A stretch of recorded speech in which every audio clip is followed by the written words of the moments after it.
মাহফুজুর রহমান সাহেব।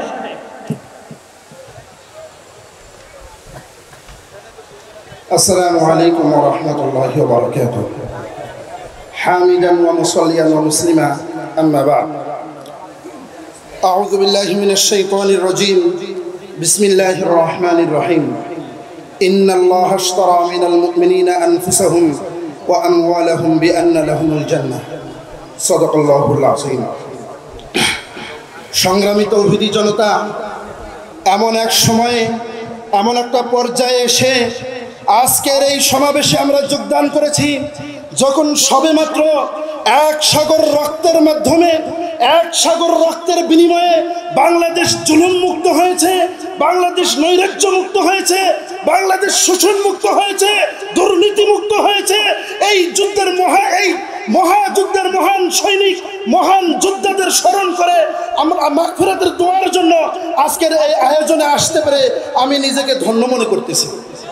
সংগ্রামী তৌহিদি জনতা, এখন সময় বক্তৃতার নয়, এখন সময় ঐক্যের, এখন সময় কাজের।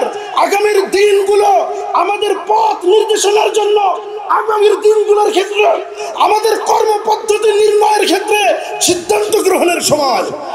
সংগ্রামী তাওহীদি জনতা, আমরা স্বাধীনতার প্রায় 50 বছরের অধিক সময় ধরে দেখেছি কোন সংবিধান, কোন জাতি আমাদেরকে দুর্নীতি মুক্ত দেশ উপহার দিতে পারে নাই, জুলুম মুক্ত দেশ উপহার দিতে পারে নাই, চাঁদাবাজি মুক্ত দেশ উপহার দিতে পারে নাই, টেন্ডারবাজি মুক্ত দিতে পারে নাই, আমাদের নারীদের ইজ্জত রক্ষার্থে ভূমিকা রাখতে পারে নাই, আমাদের নারীদের কর্মক্ষেত্রে আমাদের নারীদের নিরাপত্তা দিতে পারে নাই, আমাদের মায়ের বুকগুলো খালি করা হয়েছে, এ ব্যাপারে বিচার, ন্যায় বিচার প্রতিষ্ঠিত করতে পারে নাই। সংগ্রামী তাওহীদি জনতা, সময় এখন সিদ্ধান্ত গ্রহণের। নতুন করে টেন্ডারবাজিদের হাতে ক্ষমতা দেওয়ার সময় নয়। সংগ্রামী তাওহীদি জনতা, আমাদেরকে সিদ্ধান্ত নিতে হবে।